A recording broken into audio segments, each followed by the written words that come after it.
Subscribe कीजिए doctor Ranjit Kumar Singh IAS channel को और साथ ही साथ बेल आइकन को भी दबाइए अपने यूपीएससी और अदर स्टेट पीसीएस की एग्जाम की तैयारी को द बेस्ट करने के लिए। Welcome everyone. आप सभी जानते हैं कि कोई भी कॉम्पिटिटिव एग्जाम के लिए एनसीईआरटी बुक्स को पढ़ना बहुत ज़रूरी है, क्योंकि कोई भी कॉम्पिटिटिव एग्जाम आप जब देते हैं, चाहे वो यूपीएससी हो, बीपीएससी हो, जेपीएससी हो, यूपीपीएससी हो या कोई भी स्टेट पीसीएस हो, एसएससी, रेलवे, सभी एग्जाम्स में जो क्वेश्चंस पूछे जाते हैं वो एनसीईआरटी बेस्ड होते हैं। और एनसीईआरटी को बहुत ही समराइज करके अलग अलग पब्लिकेशन ने बुक निकाली है, लेकिन इसी प्रयास में मेरी जो नोट्स मेरे पास थी उसके आधार पे topic wise, chapter wise MCQ लेकर हम आए हैं। प्रभात पब्लिकेशन के द्वारा सभी सब्जेक्ट की अलग अलग पतली पतली बुक जो आपके सामने है वो आगे हम आपको स्लाइड के माध्यम से दिखाएंगे।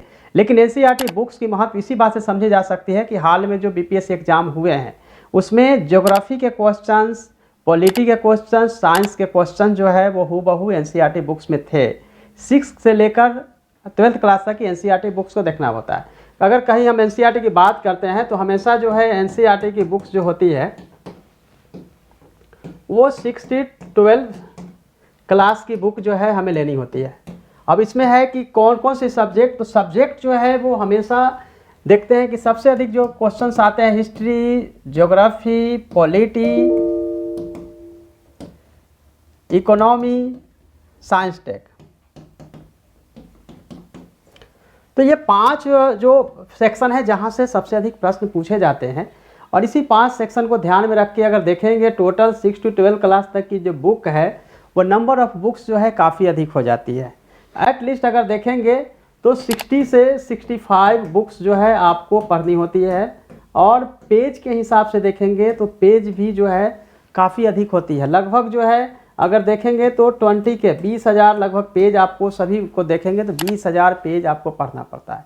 इतनी अधिक बुक्स को पढ़ना, उसके बाद नोट्स बनाना, क्योंकि एनसीईआरटी के हर लाइन जो है वो महत्वपूर्ण होता है। यदि आप उसमें से कोई भी चीज़ को छोड़ते हैं तो आप मिस करते हैं। ऐसे में उस पर आधारित एमसीक्यू जो कोई भी ऐसे फैक्चुअल्स या फिर इंफॉर्मेशन जो हो सकते हैं वो सब उसमें दिए गए हैं। तो मैं बुक की बात करूंगा आगे चल के कि कहाँ से जो है बुक्स कैसे तैयार की गई है, तो एक एक बुक्स के बारे में भी आपको हम डिटेल्स में बताएंगे। भारत का इतिहास, कला एवं संस्कृति, ये मेरे द्वारा तैयार की गई जो chapter wise, topic wise MCQ है। इस एमसीक्यू में चैप्टर के हिसाब से इस तरह से बनाए गए हैं कि सभी क्वेश्चन जो एनसीईआरटी के हो सकते हैं उसमें मिल जाएंगे आपको। अभी जो भी हाल में एग्जाम्स हुए हैं, जो क्वेश्चन से मिलाए जा रहे थे, लगभग 99% जो क्वेश्चंस हैं, लगभग 99% जो क्वेश्चंस हैं यहाँ से पूछे गए थे। तो पॉसिबिलिटी यह है कि क्वेश्चन जो है 99% क्वेश्चन यानी कि एनसीईआरटी पे आधारित क्वेश्चंस होते हैं, इसीलिए क्वेश्चन जो है यहाँ से आता है। अगर आप चाहें तो आप इसको मिला सकते हैं। ये आपकी एनसीईआरटी की जो बुक्स है, जो कि 6 से 12th क्लास तक की एनसीईआरटी की जो बुक्स होती है उसमें टोटल बुक्स अगर देखेंगे तो 13 बुक्स होती है। 13 बुक को समराइज करना आसान नहीं था। उसके आधार पे एमसीक्यू आपके सामने है। इस बुक्स को यूपीएससी, अगर यूपी भी दे रहे हैं या फिर बीपीएससी दे रहे हैं, कोई भी स्टेट पीसीएस के लिए इस बुक्स को आपको मैं अपनी तरफ से रेकमेंड करूंगा कि इस बुक्स को आपको लेना चाहिए। दूसरी बुक्स की अगर हम बात करेंगे तो यह है ज्योग्राफी और पर्यावरण। क्योंकि हिस्ट्री के बाद अगर सबसे अधिक क्वेश्चन जो आता है वह है ज्योग्राफी। ज्योग्राफी के लिए भूगोल और पर्यावरण पर आधारित जो क्वेश्चंस है, खासतौर से यूपीएससी और स्टेट पीसीएस के लिए काफ़ी उपयोगी बुक है। इस बुक को भी मैं अपनी तरफ से आपके लिए रेकमेंड करूंगा कि इस बुक को आप जरूर पढ़ें। दूसरी बात यह है कि ऐसा नहीं है कि मैं चूँकि बुक इसको रेडी किया हूँ, मैंने उसे बनाया है, मैंने इसको लिखा है और एमसीक्यू के फॉर्म में इसको लाया है तो इसलिए महत्वपूर्ण है। बल्कि इसलिए है क्योंकि मैंने जो फेस किया है, मैंने जो नोट्स बनाए थे उसके आधार पर यह बुक आपके सामने प्रस्तुत है, भूगोल एवं पर्यावरण। अगर तीसरी बुक की बात करेंगे तो यह है राजव्यवस्था। राजव्यवस्था के पिछले वीडियो में मैंने आपको बताए थे कि टोटल जो चैप्टर्स है उसके हिसाब से देखेंगे तो काफ़ी समराइज किया गया है, और ख़ास तौर से जो इंडियन पॉलिटी है और कॉन्स्टिट्यूशन है उस पर आधारित यह क्वेश्चंस इसमें रखे गए। और इसका डिस्क्रिप्शन जो है अगर आप देखेंगे तो डिस्क्रिप्शन 3 क्वेश्चन के सामने डिस्क्रिप्शन बहुत बड़े बड़े डिस्क्रिप्शन, यानी कि एनसीईआरटी के लाइन को हूबहू वहाँ पर रख दिया गया है ताकि डिस्क्रिप्शन से भी आपकी पूरी तैयारी जो होती रहे। तो ये 5 बुक्स की विशेषता है कि डिस्क्रिप्शन काफ़ी, जितनी एमसीक्यू दी गई है उससे अधिक, यदि 50% अगर देखेंगे कि पूरे रेशियो को अगर देखा जाए तो रेशियो के हिसाब से अगर हम देखेंगे कि कितना परसेंट हो सकता है, तो अगर एमसीक्यू का परसेंटेज अगर देखते हैं तो एमसीक्यू का परसेंटेज 40% ही है, जबकि अगर डिस्क्रिप्शन की बात करें तो ये जो संख्या है वो लगभग 60% है। यानी कि डिस्क्रिप्शन और एमसीक्यू के बीच जो है वो लगभग 60-40 यानी 40-60 का रेशियो है। ये काफ़ी महत्वपूर्ण होता है कि जब भी विवरणात्मक कहेंगे या फिर उसके साथ जो दी जाती है, जब भी डिस्क्रिप्टिव दी जाती है तो डिस्क्रिप्टिव में ऑलवेज जो है इस बात का ध्यान रखा जाता है कि आपका जैसे दूसरी बुक अगर आप देखेंगे एमसीक्यू की उतनी डिस्क्रिप्शन नहीं दी गई है। आप एक बार इसको देखिएगा, जरूर हमें फीडबैक दीजिएगा कि कैसा आपको लग रहा है ये बुक, क्योंकि यह बुक काफ़ी डिमांडिंग रही है। तीसरी बुक अगर देखेंगे तो यह है समान विज्ञान प्रौद्योगिकी। तो ये काफ़ी उपयोगी किताब रही है साइंस टेक्नोलॉजी में, चूँकि साइंस के क्वेश्चन खासतौर से बायोलॉजी से क्वेश्चन बहुत अधिक पूछे जाते हैं। बायोलॉजी के क्वेश्चन के हिसाब से यह पूरी की पूरी बुक जो है सो रेडी की गई है।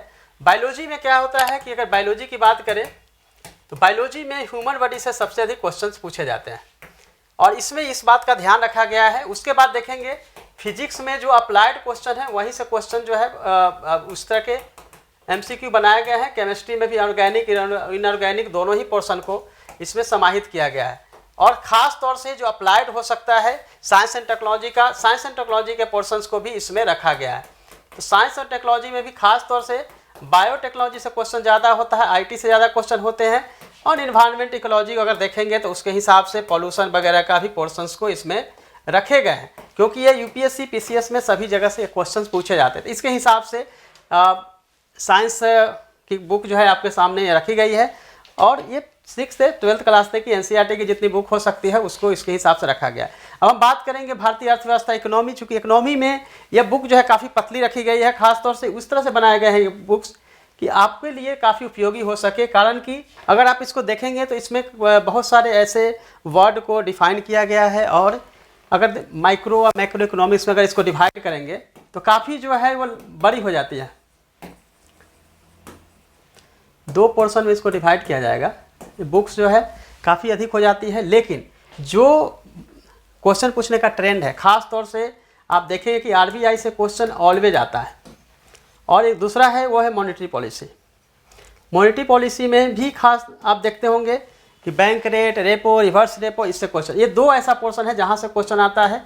इसके हिसाब से इस बुक में एमसीक्यू चैप्टर वाइज और टॉपिक वाइज जो बनाई गई है उसमें आरबीआई मॉनेटरी पॉलिसी को खास तौर से तवज्जो दिया गया है। यहाँ से क्वेश्चन 100% पूछे ही जाते हैं। तो इसके हिसाब से ये पूरे आपके सामने जो है बुक प्रस्तुत की गई है। अब नेक्स्ट बुक की तरफ चलते हैं। तो ये थी 5 बुक जो कि आपके लिए काफ़ी उपयोगी हो सकती थी। ये 5 बुक आपको ले लेनी चाहिए, काफ़ी सस्ती है बुक और ख़ास तौर से ये जो है अमेजॉन और फ्लिपकार्ट और नियर बाय जो बुक के शॉप आपके है वहाँ सभी जगह यह उपलब्ध है। आप यहाँ से बुक, ये 5 बुक जो स्क्रीन पर आपको दिख रही है बुक ले सकते हैं, काफ़ी किफ़ायती भी है। और इसके बारे में कोई भी फीडबैक अगर होता है तो मेरे वीडियो के डिस्क्रिप्शन में आप ज़रूर बताएं कि इसमें क्या और कुछ सुधार किया जा सकता है। मेरे हिसाब से अगर कोई भी एग्जाम अगर देने जा रहे हैं तो इसमें से ऑलमोस्ट अगर 5 बुक की बात करें 60-70% मिनिमम क्वेश्चंस आएंगे और एमसीक्यू के हिसाब से जो रिलेवेंट एमसीक्यू हो सकते हैं उसी को रखा गया है। बहुत ईजी टाइप के जो क्वेश्चंस है उसको नहीं रखे गए हैं, क्योंकि पूछने का जो आजकल जो एग्जाम का ट्रेंड है उसके मुताबिक तैयार किया गया है। धन्यवाद, thank you so much, all the best.